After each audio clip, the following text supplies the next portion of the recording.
notes. Yeah, I mean, I literally finished. I probably could stand to re-record, if I'm telling the truth.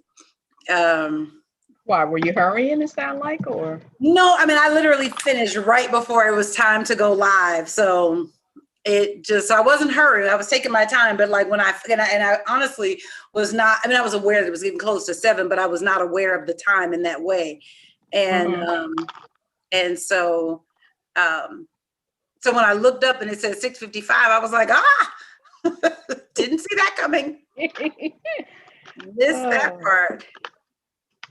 Praying, it sound like, or? No, I mean, I literally finished right before it was time to go live. So how do I stop this?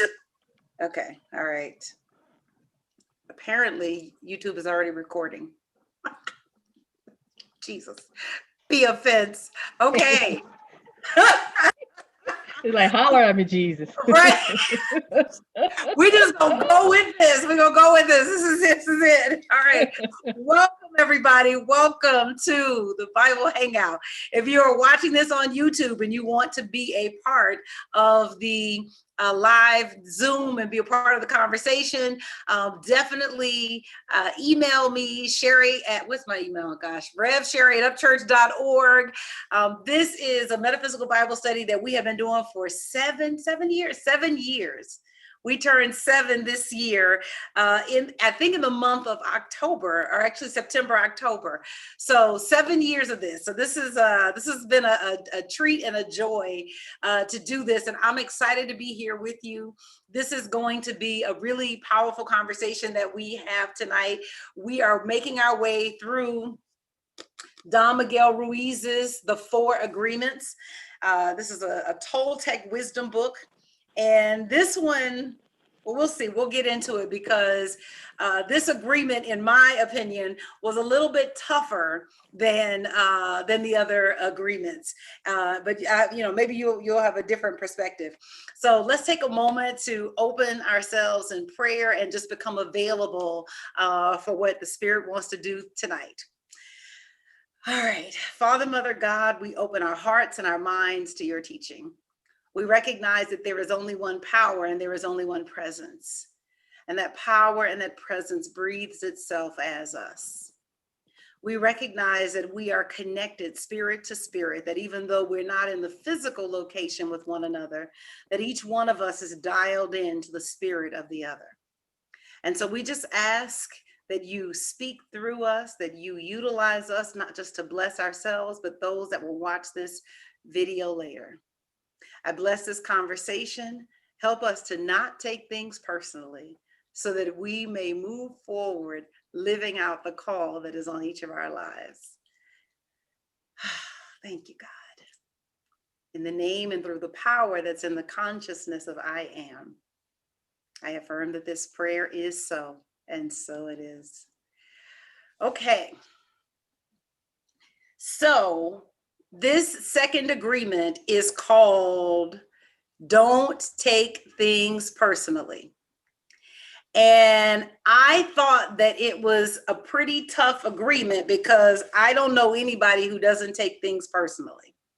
And well, that's it. I don't know anybody that doesn't take things personally. If there's somebody on here that doesn't take things personally, go ahead and raise your hand because we would all like to learn from you. We would all like to discover what it is that you know.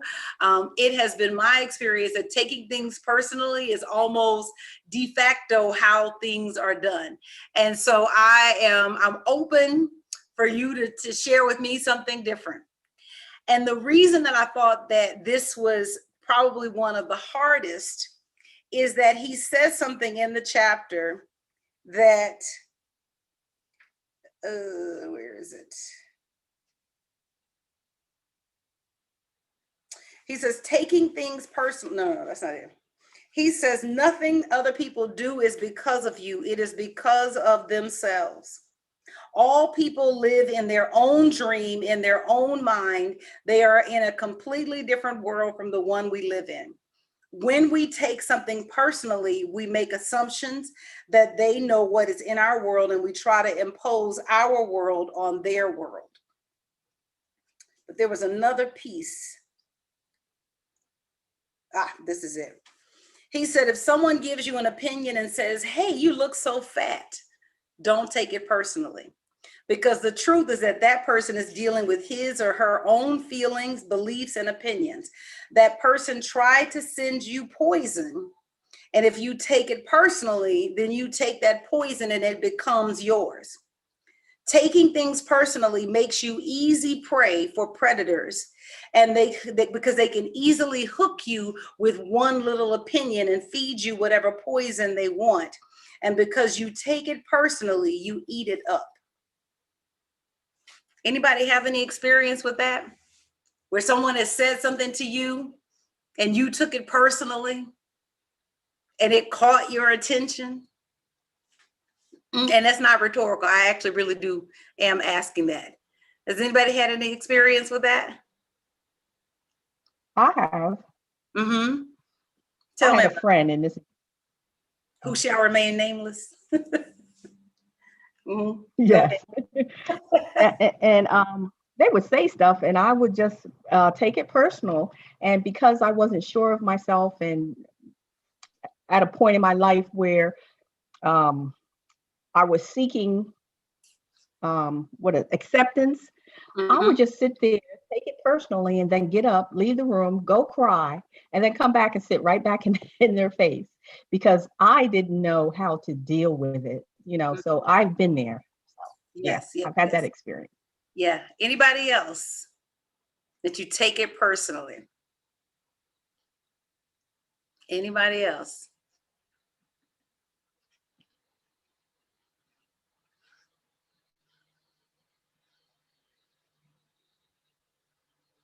Y'all quiet tonight. We're gonna have to talk.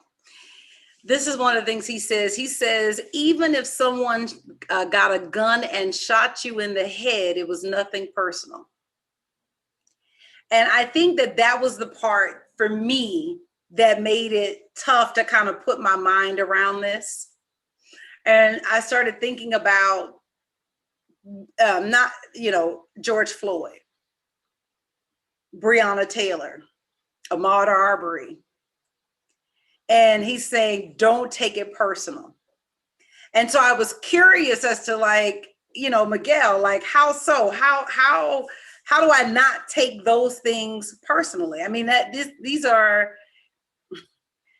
hateful, heinous acts. How do you not take it personally? And so that for me was probably the part that was really troubling, right? It was challenging because I very much took those things personally.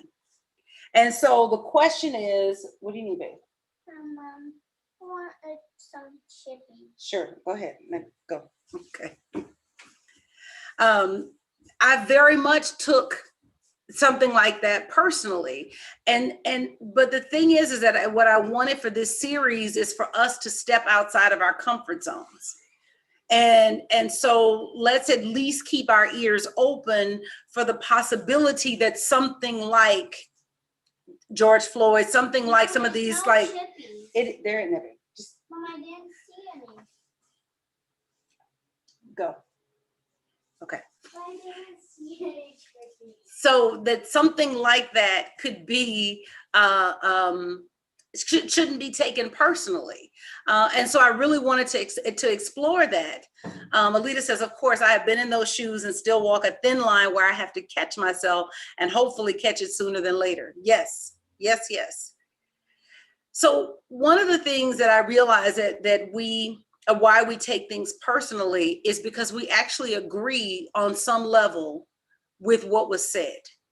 We may not agree with it in its entirety, but we agree with it enough for it to touch us emotionally. And that was a really hard pill to swallow, that the negative stuff that someone says that lands, because the truth is that people can say negative things all the time, but only the things that I agree with on some level are the things that get through and touch me emotionally. And so really what the reason that you don't take it personally is because you want to get to the place where you are looking at what is being touched, and when it has been touched, to turn and to do that healing work. And I think that that is really, really powerful. And mind you, that's some growth. That's some growth, because in fact, I had an experience like that yesterday, or maybe day before yesterday, where someone said something to me and I immediately started to take it personally. And I had to catch myself and say, no, I have an agreement to not take things personally. Alita says, I think it also depends on who says it. Absolutely. Because sometimes it may not necessarily be that I agree with the thing that the person says, but I have put a lot of value in their opinion. So it may be that there is a parent who says something negative to a child, and the child may not consciously be thinking about the thing that the parent said, but the child is believes in the parent's opinion of them. And because the child believes in the parent's opinion of them, they will adopt what the parent's point of view is about them. You know, it's one of the things that makes parenting challenging, is that you do reach those moments of frustration. You do reach those moments where you want to say something in the heat of the moment because you just want the noise to stop, or you just want the drama to stop. But we have these little minds that put us on pedestals and that believe that we walk on water. And so when we say, you are, BAD or STUPID or whatever, they're going to carry that word. Yeah, because someone whose opinion I hold in high esteem told me that this is who I am. And so it's a really, many of us are walking around with things like that have happened to us in childhood. It's one of the reasons that last week I talked about the 30 days of self-love.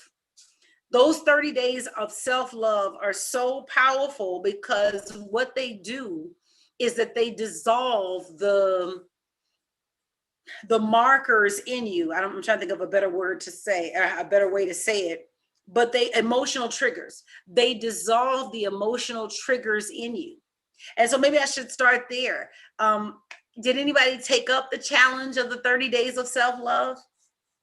And how did you do?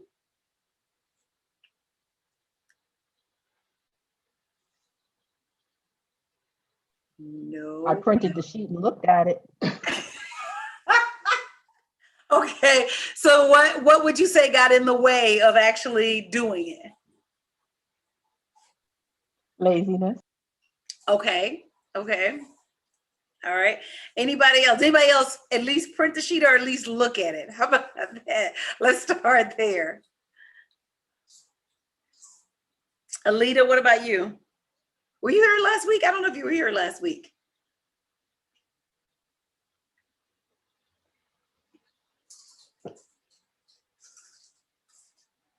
Or Rashi, what about you? I'm calling. Hi, sorry, I'm calling y'all on, but not on. What'd you say?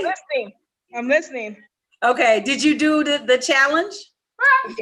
Oh, I did do a little bit of the challenge.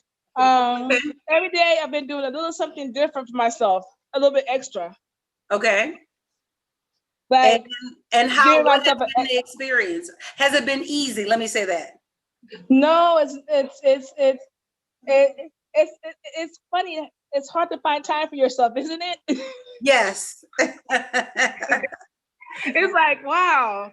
You think it would be easy to find time for yourself, but you're like, you know what? I don't have to do it today. I can just put it up for tomorrow or next week when I have more time. But it never seems to go that way. So let me ask you a question. What observations have you made about yourself, about how you treat yourself? For me, I think I have the intention sometimes, and I don't have the follow through all the time.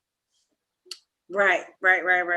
Constance, what about you? What was your experience? Like you said laziness, but like, was it just not starting? Was it like, oh, I'll get to it? Or what do you think? I think motivation, Okay. but when I looked at the sheet one day, I did actually do something for myself today. So maybe I need to note that because I Okay. have a goal that I want a toned body by Yes. December 31st, 2021. Mm-hmm. So I gave myself a long goal there, Yes. Yes. So today I actually did and I printed down these exercises that I can actually do. So that's a way of taking care of self-care. But I actually did some kind of movement exercise this morning. So maybe I Okay. didn't note that for myself as doing something for myself, Okay. but it Okay. is laziness. Yeah. Yeah. Yeah. I I will tell you. Well, let me keep going. Wanda, how about you? What did you do? Or Gloria? Um, I'm calling all of y'all out. I'm pretty good to myself, I think. So Uh-huh. it's easy for me. I put me first because there was a time when I didn't. So Okay. um, I live alone. I make sure, like, to clean my house in the morning before I leave out so I can come home and not have to do anything. That's one of the big things to me. Mm-hmm. And of course, exercising. I'm still working on that one. I did go to the gym for the first time yesterday. So Nice. Your gyms are working it out. reopened? Yes, it's been open. I was waiting, and I went at a time when there was hardly anyone there, so I felt good about that. And Good. Okay. Gloria, what about you? Unfortunately, I didn't do the self-love, but I have been focusing on gratitude and visualization. I've been doing that a lot, even Good. getting up early in the morning, focusing on gratitude. Nice. I want to encourage all of you to pick it up, even you, Wanda, even you, because I hear what you're saying. It's let me say this: if there are places where you take things personally, and if there are places where you find that you are not impeccable with your word, and if there are places where you find that you make assumptions, then you know that there is a deeper level of self-love to explore. So we shouldn't think of self-love as like a fixed thing. We should think of it as like a growing thing that has no end. So I'm challenging you guys to do it. Mhm. It is, as Rashi shared, it's very easy to like put it off. It's very easy for life to creep in.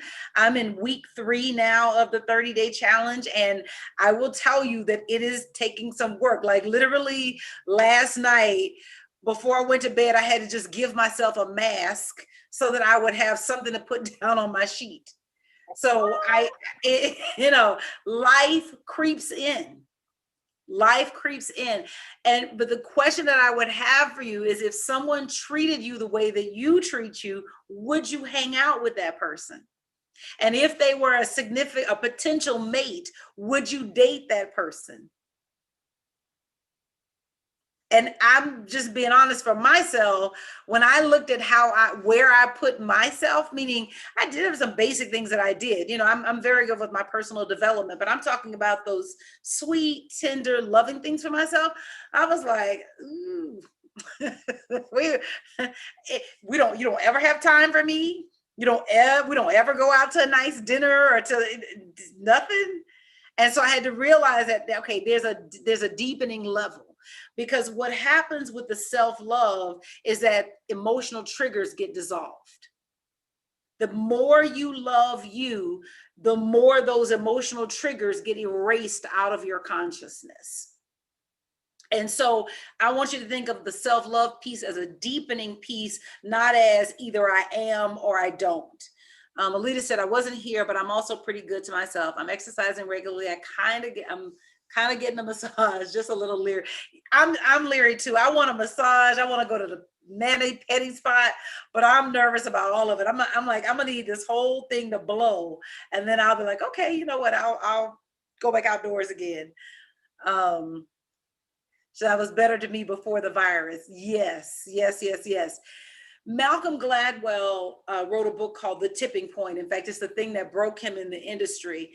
And this is a quote that he said. He said, the tipping point is that magic moment when an idea, trend, or social behavior crosses a threshold, tips, and spreads like wildfire. And I thought that that was so powerful. And it made me think about the 30-day challenge. I'm gonna put it here, the quote. That it made me think about the 30-day challenge, because what I am looking for is for God, for how I feel about me, to that where the self-love and the daily acts of self-love tip and cross that threshold and then spread like a wildfire. And because I'm interested in dissolving the emotional triggers. I want to say hi to Jillian and to Aloe. Jillian says yes, right now. In fact, this is so timely. And Aloe says, or discount the parent statement because you're supposed to say that you're my mom or dad. Right. That's from before. So I want to encourage you to definitely please take up the 30-day challenge. Take a look at it again. Think of self-love as a deepening process, and you always know that there's a deeper level for you to go. If you take things personally, if there are places where you're not impeccable with your word, if there are places where you make assumptions, and if there are places where you're not doing your best, that deepening that is going to help you keep these agreements in other places in your life. When emotional triggers, like when you go off, it's because somewhere inside of yourself, there is an emotional agreement that someone's negative comment or action helped you be aware of. So there's an agreement that you're just not present to it, but the reason that their comment can rub you the wrong way, or the reason that their comment can set you off, is because it touched something that you were not consciously aware of, and their comment pointed your attention to you. And the thing is that nothing anybody does is because of you. It really is because of the other person. Each person is in their own world. Reverend Michael Beckwith once said that we may be on the same planet, but we're each in our own worlds. And so when we take things personally, we make the assumption that somebody knows what's going on inside of our world, and we're trying to impose the way that we see the world on them, and we actually don't have the right to do that. Another thing that Miguel says that I think is really powerful is that taking things personally makes you prey for predators. Taking things personally makes you prey for predators. It's like you are literally a magnet for people to come and take advantage of you, or take advantage of an aspect of you. And so when you, the taking thing, not taking it personally, is really a form of immunizing yourself. And I don't mean like stoic, because there is that I'm gonna put on a good front, and so externally it looks good to you, but internally I'm dealing with it. I'm not talking about that. I mean that like internally and externally, there's no reaction. It's just what the person did. And if someone, here, let me give you a way that it feels. If you were going to lunch with a friend and you ordered a soda and your friend ordered coffee, and you don't care that the friend ordered coffee, you wanted a soda and you were able to get your soda. And so you don't feel any kind of way about their coffee. You acknowledge that they ordered a coffee, but it doesn't impact you emotionally. That's what I'm saying. I'm saying that you can get to the place where someone may come to you with emotional poison, but because you have done the work to love yourself, it is just as uneventful for you as a friend ordering coffee and you chose a soda. That's what's possible for you. But it comes through that self-love, whereas you pour into yourself, as you lavish love and loving things on yourself. And it doesn't always have to be buying things. I think I should say that, because sometimes we think of loving things as like, okay, I've got to take myself out and spend money. But sometimes a loving thing is like taking a nap. Sometimes you're tired and you just need to rest. Or sometimes you are exhausted, and it's like, you know what, I can't do any more work right now, and so I'm going to give myself a break, as opposed to forcing myself to power through. So the love can be something really, really small. Any questions? I'm checking the chat. Any questions? Any comments? Okay, great. I just want to say, Reverend Sherry, you know, I like Abraham. So this Yes. is just a statement that Abraham says, what you do or do not do is irrelevant to me. And it's the same thing as don't read your own press. Yes. Because if you're in a good mood and you read something and it uplifts you, then you're happy and sad. Then you, depending on what the person wrote and how they felt about you at the time, if you're in that Yes. funky mood and you read it, then you're going with what they say. But let what people do or say be irrelevant. Yes. And I was getting into that space at one point. But you know how you grow, and then I guess you just you stop, you know? Yeah. So this is a reminder for me, you know. Good. Thank you for that. Thank you. Anybody else? Any other responses? Anything else that comes up for you emotionally listening to this?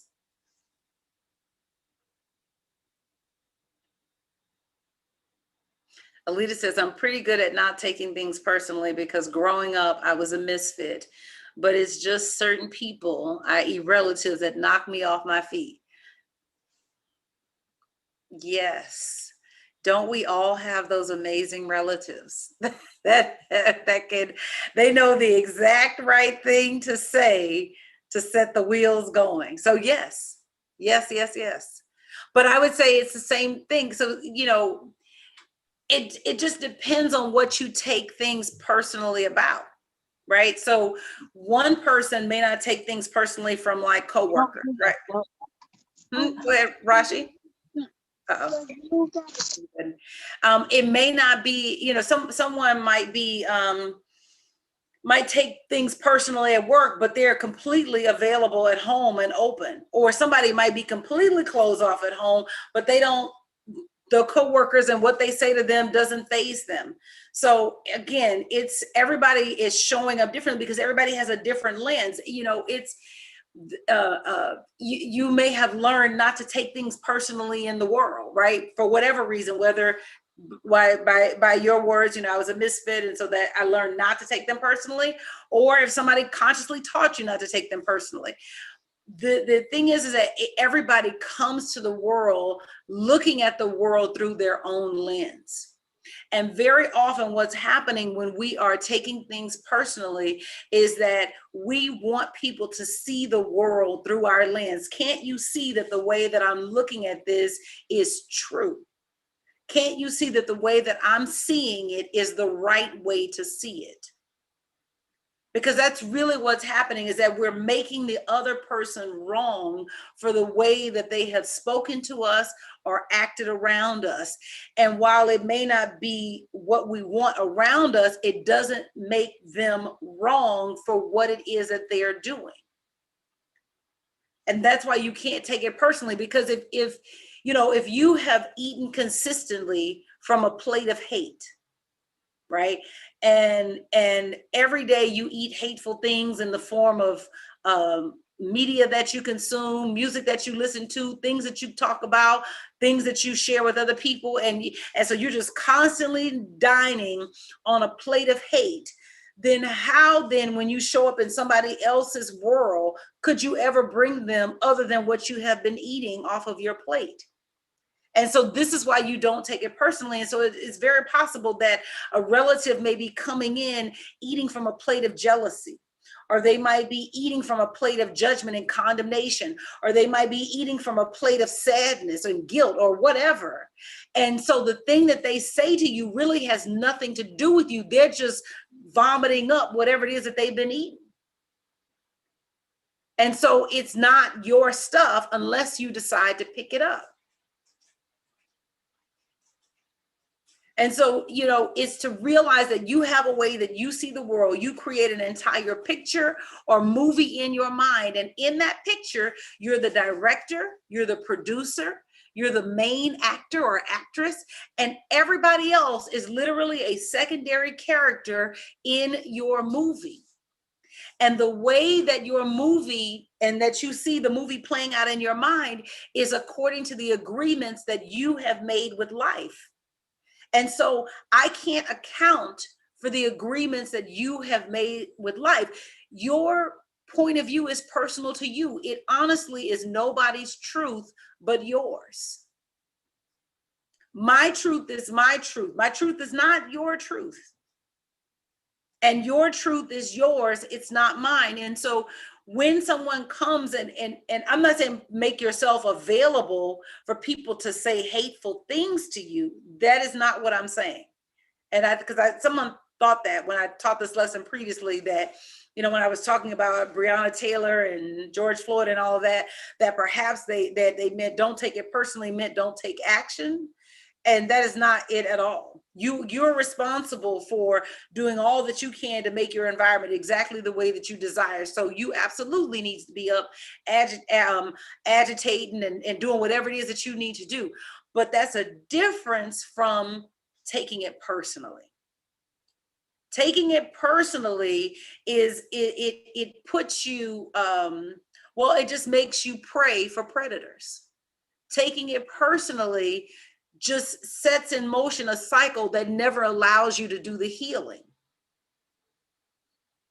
When you take something personally, so here's what's happening. Every time someone says or does something to you that rubs you the wrong way, you sit at the point of choice, and you have the ability in that moment to either return the poison through harsh words, or expand the poison through thinking and ruminating about it, or you can heal yourself, but you can't do both.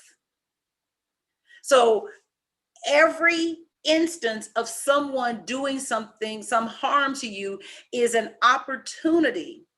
And where most people expend their energy is in getting back at, or if they don't respond, thinking about the incident that happened. But what you have an opportunity to do is in that moment to realize, there's an emotional trigger.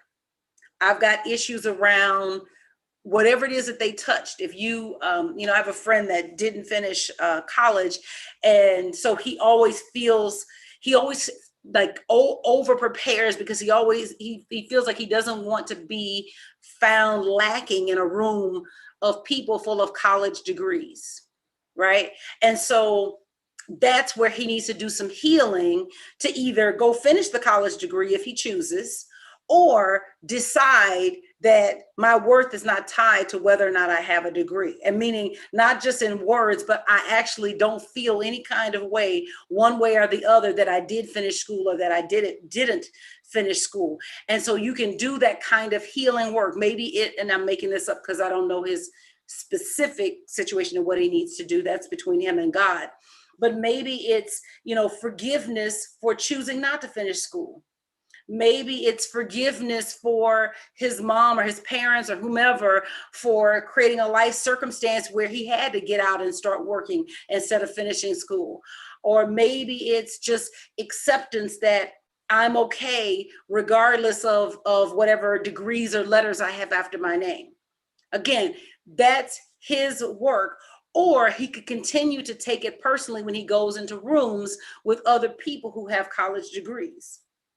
You can't do both. Either you're going to heal and get rid of the emotional trigger so that it's nothing, or You're going to do the work to do you're going to get back involved and keep the wound open and keep it going. And most of us are habited toward keeping the wound open and keeping the cycle of feeling badly or taking things personally going. Any questions? That's good. And I think that I'm somewhere in between, with having a law degree and not passing the bar exam. And I went through all those feelings. So I totally understand that. And I told myself I have to make a choice. Either I'm going to pass the bar exam or get rid of that feeling, Right. So I totally understand that. So thank you for that. Anybody else? Thank you for sharing that.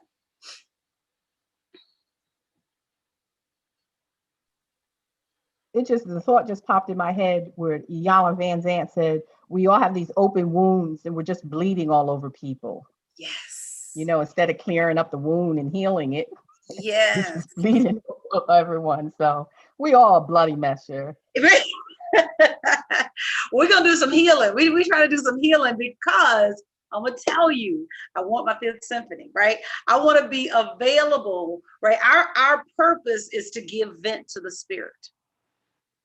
Our purpose is to give vent to the spirit, but I have got to move past the things that I take personally, the ways that I use my word unimpeccably.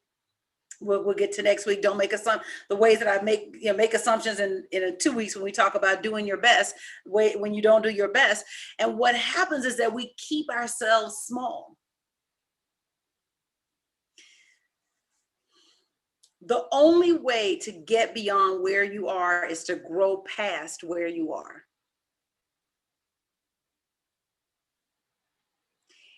Children don't get new clothes until they outgrow the clothes that they're in. Plants don't get moved to a bigger pot until they outgrow the pot that they are in. And so too often we don't move forward in life because we haven't outgrown where we are.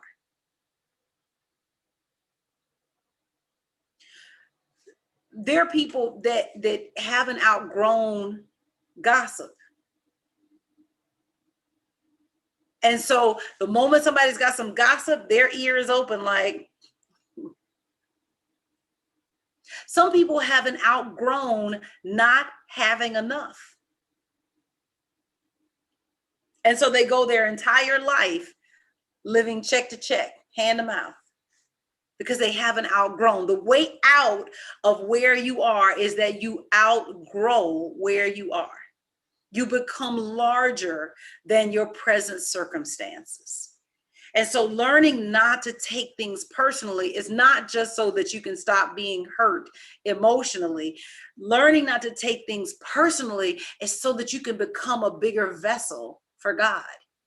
If you think about athletes, right? This is one of the reasons I love sports so much, is why we celebrate the LeBron Jameses of the world, the Michael Jordans of the world, the Kobe Bryants, that we celebrate them because what happens is that, in a sports setting, you get feedback very fast. You get feedback in the form of painful losses. You get feedback in the form of injuries. You get feedback in the form of teammates being frustrated if you miss the ball or don't deliver.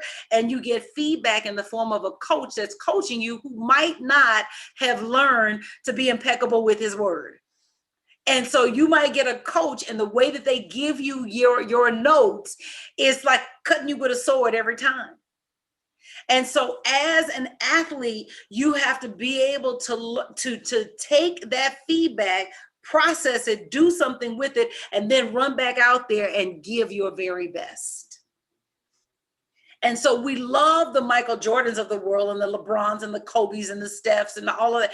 We love them because they learned how to do that so that God could express through them in a bigger way. Because there's some people who could have performed as well as a Michael Jordan, right? I'm sure there's some Michael Jordan enthusiasts who think that what I'm saying is blasphemy. But there are players who probably could outplay Michael Jordan, but never got there because they never stopped taking things personally. And so the coach who put them down, or the players who were mean to them, or whatever, was the reason they stopped advancing in their sport. We're talking the difference between an ordinary life and an extraordinary life. So this is real stuff here, to learn not to take it personally. And I don't know about you, but I want the extraordinary life. I feel like if extraordinary life is on the table, I want the extraordinary one. I don't want the ordinary life. I want the one that's like, she knocked it out of the park. That's the one I want. I want that life. And so you have got to get to that place where you commit. I'm going to figure it out how not to take things personally. Fortunately, I have some ideas for you I want to share about how you do that, so you don't have to just figure it out. But one thing you should know is that it's not your job to change people. So the people in your life who step on your toes, or who hit you emotionally with their words, or set you off, or knock you off your feet, or whatever, it's not your job to change them. That job doesn't belong to you. They are responsible for changing themselves, because again, they're only coming to you and bringing you food off of the plate that they're eating. That's it. It's, when I come to you, there's a plate that I'm eating from, and I'm giving you food from the plate that I'm eating. And you can judge the value of it for you by how it makes you feel. And so you can decide, I'm going to come back for some more of this food. Or, you know what? I'm good. I don't want this food that you're serving. So again, it's realizing that your what somebody is bringing you has nothing to do with you, except that in that moment you're a vibrational match for it. And so what you have to decide is, are you going to continue being a vibrational match by taking it personally, or are you going to turn that self-love nozzle on yourself so that you literally take yourself out of vibration with it? So when I learned to say, I may not say it out loud, but I definitely say it internally, when someone hurts my feelings or I take something personally, thank you. I didn't know that was still there. And then I know I got to double down on that self-love, because the emotional trigger is only there to the degree that I don't love me. Reverend Mary used to say, you can't find me. That there's a level of love, there's a level of self-love where the world can't find you with its mess. That's powerful. There is a level of self-love where the world cannot find you.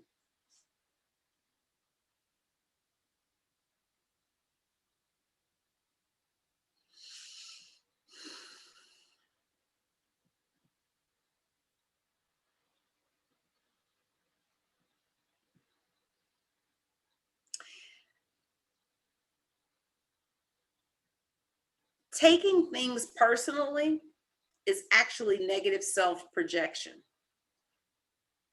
This is what Miguel says. He says, we expect people to dislike what we don't like about ourselves. We expect people to judge us for the things that we judge ourselves about. We expect them to doubt our ability to do the things that intimidate us, and we expect them to reject what we reject in ourselves.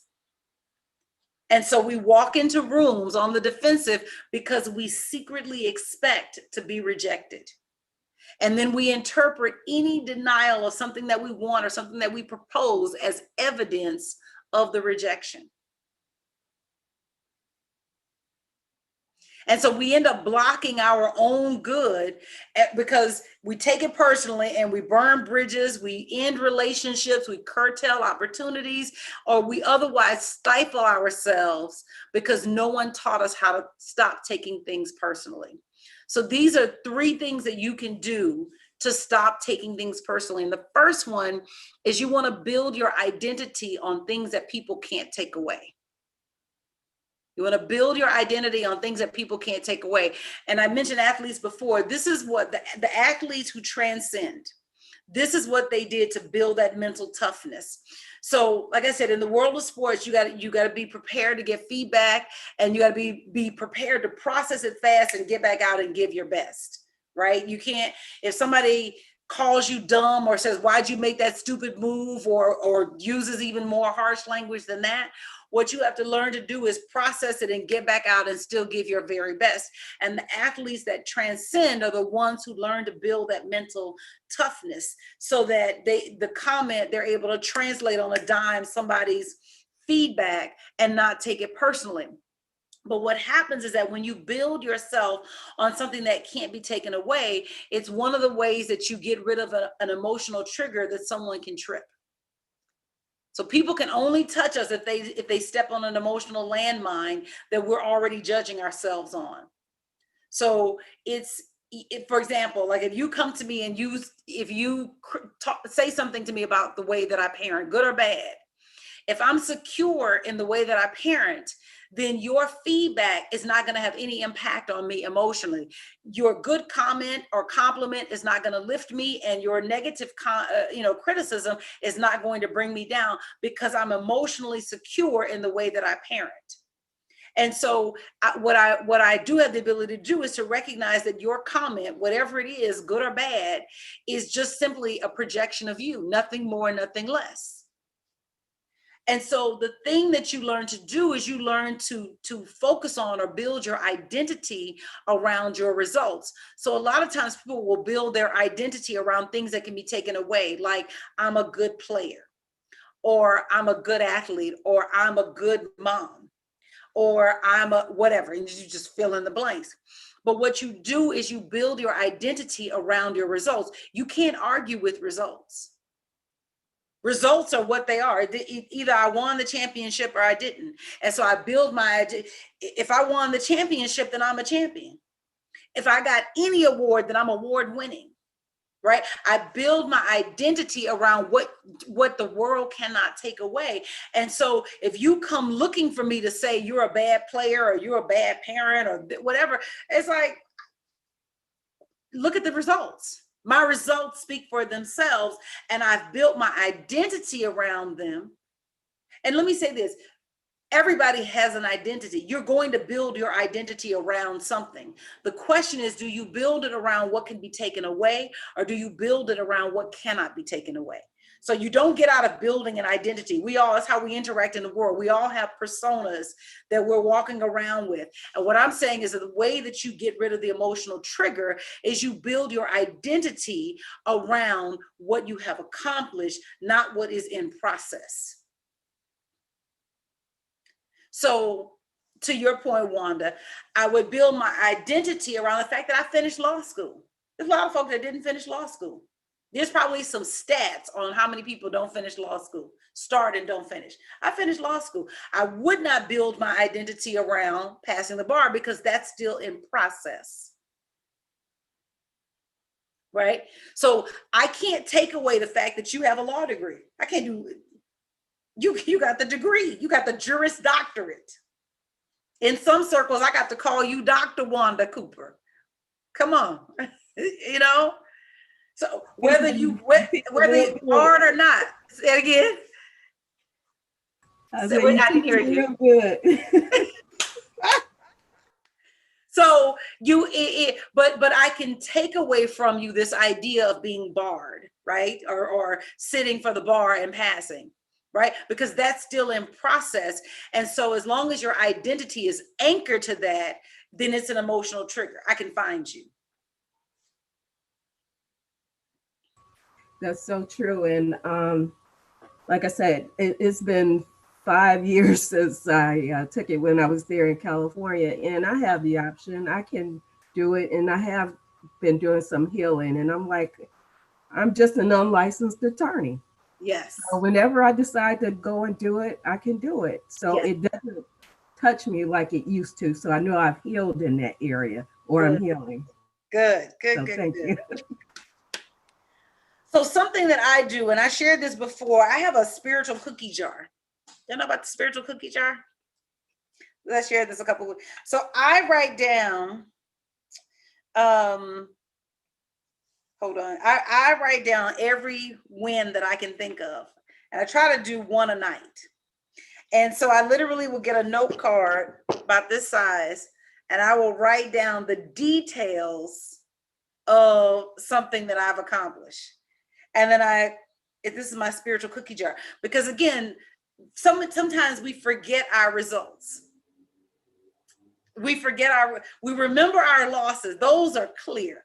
I remember being in that room. I told y'all the story, being in that La Quinta and not having the money to get myself out of it. I remember, I have a visceral feel. I don't need that written on anybody's card for me to remember it. But somehow I forgot that how I got the car that I have and the miracle that was. Somehow I forgot that what that day that I'm reading off this card, that day that I had a sinus headache and that my normal thing was to stay in bed, but actually instead of staying in bed, I actually got up and the things that I did to get rid of the headache and not let it ruin the day. I forgot, I like I said, I remember the losses, but I forgot that, I changed how I do my board meetings. And the first meeting, which was pretty long, when we finished, the board member said that it was our best meeting. So it's like I write down the specific, because you can't take those results. You can't take the fact that the board member said this was our best meeting, and it came on the heels of me changing how we do the meeting. You can't take those results. And so my identity then is built around that, right? But I can't build it around stuff that I haven't done. And so if I do that and you start criticizing me about it, well, yeah, I'm gonna take it personally because I haven't done it.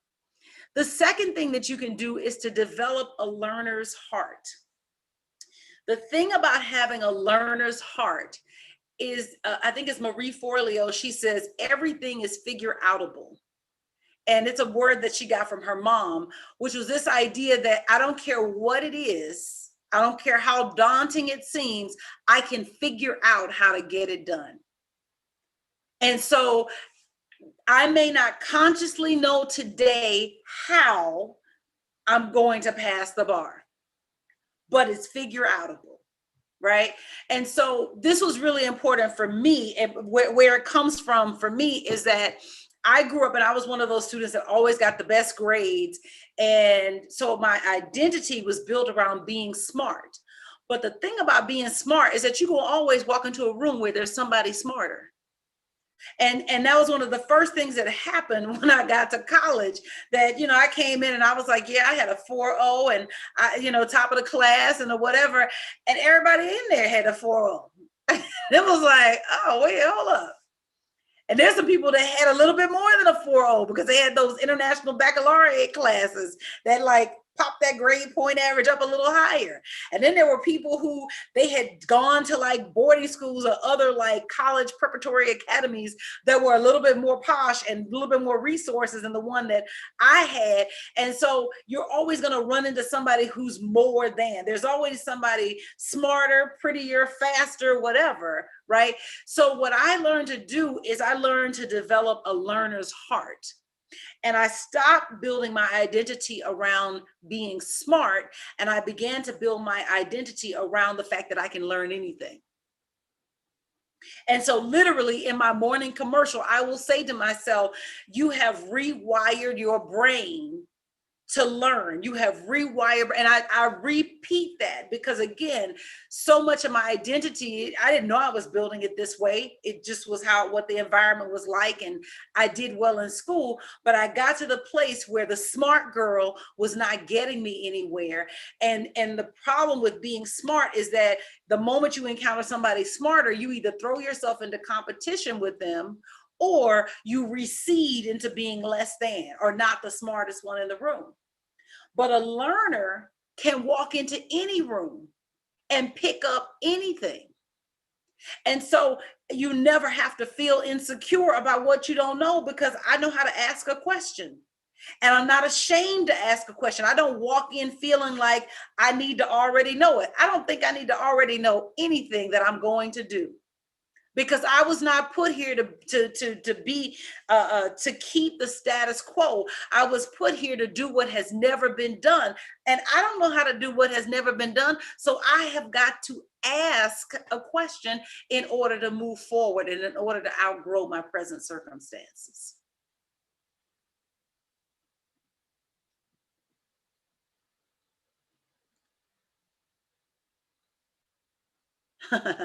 First, someone with the handle First Aid says you can't be on a team and take things personal. Amen. And the Global Citizen says, so true. We do forget our accomplishments and often dwell on the negative. Yes, yes, yes. Jesus, Jesus, Jesus. That's it. And then the third thing is you have to learn to trust yourself. And this one might be counterintuitive, kind of like last week when we talked about self-love being the way that you increase your impeccability with your word. But the reason that we take things personally is because we put our trust in the wrong place. That we basically placed our trust in the opinions of others, and that's why we get hurt when the opinion they give us is negative. But the more you trust yourself, the less you care about what others do or say. And so what happens when you put your trust in other people is that you are taking their fears and their insecurities and their values plus their experience, which adds up to basically their opinion. And the question is, where are you in that? And so the more you trust you, the less you look to other people for their opinions. The less you look to other people for their opinions, the less you take things personally. And it sounds simple, and it is, but it's not always easy. And so self-trust is built the same way that you build trust with somebody. Why do you trust that the Bible Hangout is going to happen? Well, because for the last 7 years on Thursday night, with some exceptions here and there, we have met to have some type of Bible study. So we know the Bible Hangout is happening. So that's not a question. So you can trust that. There's a dependability to that. Why do you trust your husband or your wife? Or, there's a dependability, and they've built that trust. And then if they have broken the trust, how have they broken the trust? Well, we had these agreements and they didn't keep these agreements. And so the self-trust with yourself is built the same way. Do what you say you're going to do for yourself. Make you your highest priority. The truth is that you're the most important thing you have to think about today. You are the most important thing you have to think about today. Not your children, not your husband, not your wife, not your friends, not anything else. You are, because you're the vessel that God chose for the dreams that are in your heart. Before they were your dreams, they were God's dreams. And so you are the most important person that you have to think about, because you've got to think in a way that allows those dreams to come forward.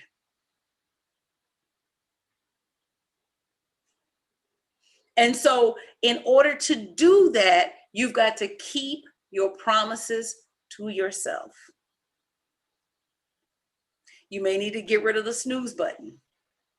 Because the truth is that it's not the big promises that we break to ourselves. It's all those little bitty promises that we break over time.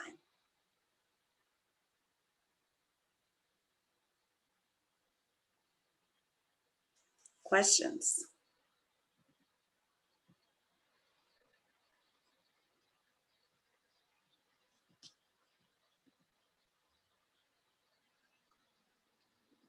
All right.